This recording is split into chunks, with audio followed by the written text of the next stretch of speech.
Good day everyone. Today we're going to talk about the laws and policies and violence the discrimination of LGBTQ+. Lesson objects. There are three lesson objects. 1. The number 1 is to identify the Philippine laws protecting the LGBTQ+ rights. Sa Pilipinas, naatay mga balaod nga nagpanalipod sa katungod sa LGBTQ+ community. Usa ani kay ang 1987 Constitution nga nagsulti nga all persons are equal before the law. Pasabot ana walay dapat paboran straight, gay, lesbian, bisexual or transgender. Pareho ra og rights na ang mga local ordinance sama sa Anti-Discrimination Ordinance. Sa ubang syudad sama sa Quezon City ug Cebu City nga nagbawal sa discrimination batok sa LGBTQ+ tungod sa ilang gender identity o sexual orientation. Kaduha kay recognize anti-discriminatory laws and policies. Ang anti-discrimination policies mao ni ang mga balaod o rules nga nagprotekta sa tawo aron dili sila apason o ibuli o deny og opportunity tungod sa ilang LGBTQ+. Example, dili pwede tanggihan og trabaho, education sa government tungod kay gay or lesbian or transgender. Ang ubang schools ug office naapod sila internal policies nga nagsuporta og equality para sa tanang gender. The last one is know the acts that violate these laws. There are 4 examples action nga nakalapas sa mga balaod. Number 1, pag-insulto o pagtawag sa derogatory name sa LGBTQ+.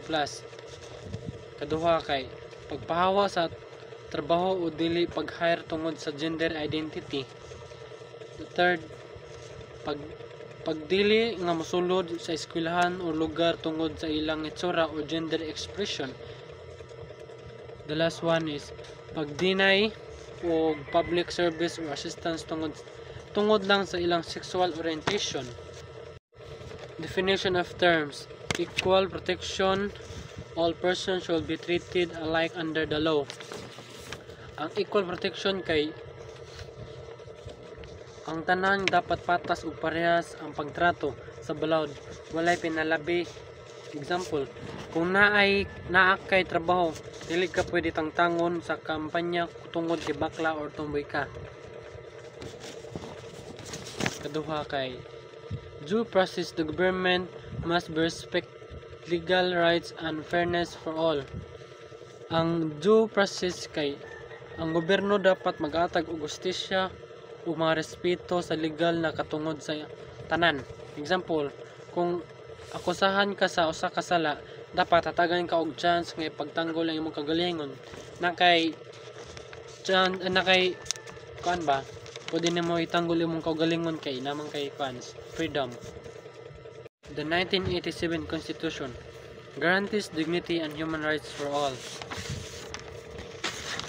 Ang 1987 Philippine Constitution nagarantiya sa dignidad ug human rights sa tanang tawo. Protects like liberty and property under due process and equal protection. Nagpanalipod kini sa kinabuhi, kagawasan ug kabtangan pinaagi sa due process and legal protection and equal protection rather. Basis for LGBTQ+ rights and protection. Kini usab ang basihan sa protection ug katungod sa LGBTQ+ community sa atong nasod. Ang Ladlad Case 2010. Supreme Court allowed ang Ladlad party to participate the election. Ang Supreme Court misugot nga ang Ladlad party nga nagpresenta sa LGBTQ+ makasalmot sa election. Recognized the LGBTQ+ rights to equal political participation. Kini nagpasabot nga ang LGBTQ+ community adunay katungod nga moapil og patas sa politika pareho sa uban nga sektor sa katilingban. Violence and Discrimination. Trans Murder Monitoring Project 2016. 41 transgender murder since 2008. Sumala sa Trans Murder Monitoring Project 2016, adunay 41 ka transgender nga gipatay sukad pagka 2008. Jennifer Laude case brought national awareness to LGBTQ+. Ang Jennifer Laude case usa ka pinakasikat nga kaso nga nagpukaw sa nasod bahin sa kapintasan ug discrimination batok sa LGBTQ+. Nagpakita kini nga kinahanglan pa og mas kusog nga protection ug respeto para sa mga LGBTQ+ community. That's all. Thank you. And protection in education o protection in the workplace and landmark court cases kasi Christian Mendes na yung report ani. Thank you.